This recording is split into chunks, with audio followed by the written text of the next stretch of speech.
melindungi perempuan dari pemotongan dan pelukaan genitalia perempuan atau P2GP yang membahayakan tanpa alasan medis.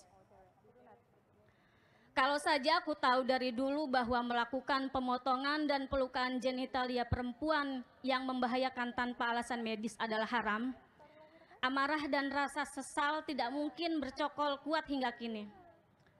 Meski 17 tahun sudah berlalu, masih kuingat jelas bagaimana setitik darah di kapas diperlihatkan bidan usai menggores klitoris bayi perempuanku yang baru berumur seminggu itu.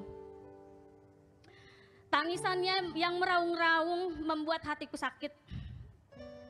Aku merasa lemah, tidak berdaya, mengingkari suara hati yang tak terima anak perempuanku satu-satunya dianiaya.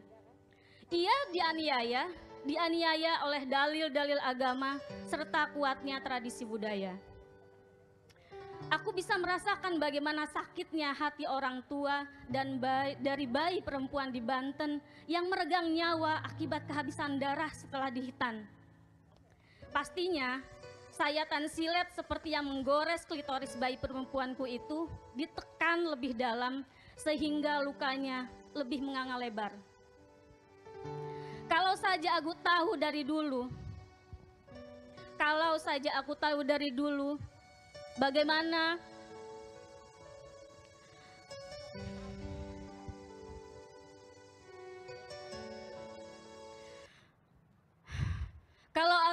tahu dari dulu, bagaimana sakitnya hati orang tua dari bayi perempuan di Banten yang meregang nyawa akibat kehabisan darah setelah dihitan.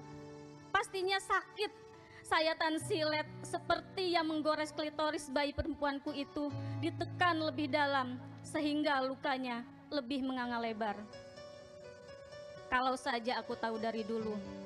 Dari 6.200 ayat Al-Quran tidak ada satupun yang berbicara tentang khitan perempuan.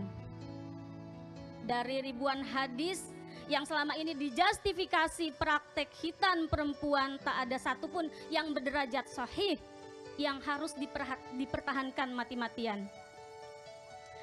Pendapat para ulama pun beragam. Ada yang mendukung, ada juga yang menentang.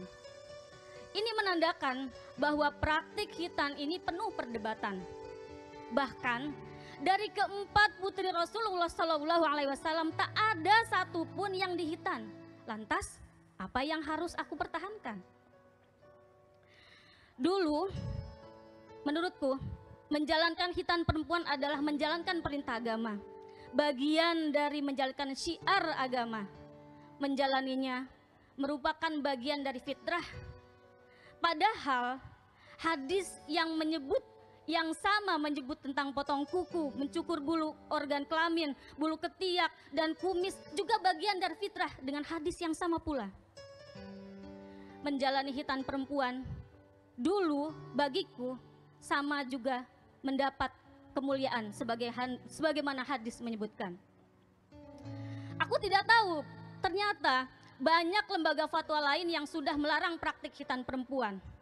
Ada Darul Ifta di tahun 2007 menyatakan bahwa khitan bagi perempuan hukumnya haram.